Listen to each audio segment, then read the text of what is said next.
Mobile নিয়ে কিভাবে সে সময় কাটায় এই বিষয়গুলি আপনাকে আমাকে কিন্তু দেখতে হবে। এইটা যদি না দেখি তাহলে আমার সন্তানকে আমরা রক্ষা করতে পারবো না। মহান আল্লাহ তাআলা এই মাদককে হারাম করে দিয়েছেন। আসুন আমরা সবাই এই মাদককে আমরা না বলি। সম্মানিত ভাইগণ, রাষ্ট্রীয়ভাবে মাদকের অনুমোদন দেওয়া আছে, আবার রাষ্ট্র এই মাদক বন্ধ করার জন্য চেষ্টাও করছে। বিগত সরকারের আমলে একটা আইন পাস করা হয়েছে, 100 মানুষ যদি মাদকের খরিদ্দার হয় তাহলে একজন মাদক বিক্রি করার লাইসেন্স পাবে। নাউজুবিল্লাহ। আসুন আমরা আমাদের সন্তানদেরকে আগে বাঁচাবার চেষ্টা করি, সাথে সাথেই আমরা আওয়াজ তুলি। সমস্ত জনগণ যেভাবে স্বৈরাচারের বিরুদ্ধে আন্দোলন করে স্বৈরাচারের পতন ঘটিয়েছে, এটা একটা রাজনৈতিক বিজয় অর্জন করেছে, কিন্তু মাদকের বিরুদ্ধে তো আমরা এইভাবে সোচ্চার হই নাই, সুদের বিরুদ্ধে এইভাবে আমরা সোচ্চার হই নাই।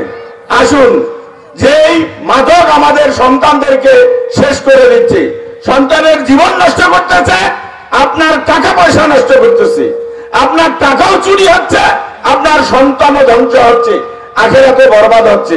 এই মাদক থেকে আল্লাহ তাআলা যেন আমাদেরকে নিষ্কৃতি দেন। আমাদের সমাজকে আমরা যেখানেই মাদকের একটু আপনারা ইঙ্গিত দেখবেন, প্রশাসনকে খবর দিবেন, স্থানীয় সচেতন ব্যক্তিদেরকে খবর দিবেন, এদেরকে ধরিয়ে দেওয়ার ব্যবস্থা করবেন।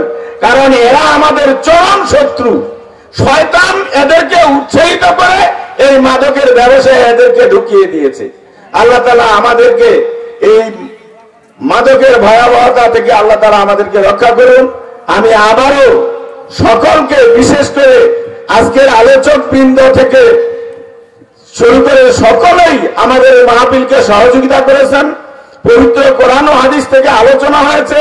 আল্লাহ তাআলা এই আলোচনার ভুল ত্রুটিগুলি মাফ করে দিয়ে আল্লাহ তাআলা সঠিক কথাগুলি আমাদেরকে আমল করার তৌফিক দান করুক।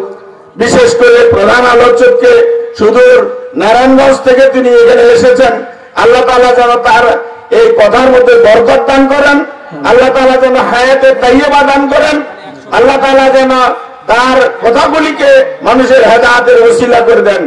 আমিন ওয়া আখিরু দাওয়ানা আলহামদুলিল্লাহি রাব্বিল আলামিন। আসসালামু আলাইকুম ওয়া রাহমাতুল্লাহ। আমরা কয়েকটা আস্তাগফিরুল্লাহ পড়ি, দরুদ শরীফ পড়ি, এরপরে দোয়া হবে ইনশাআল্লাহ।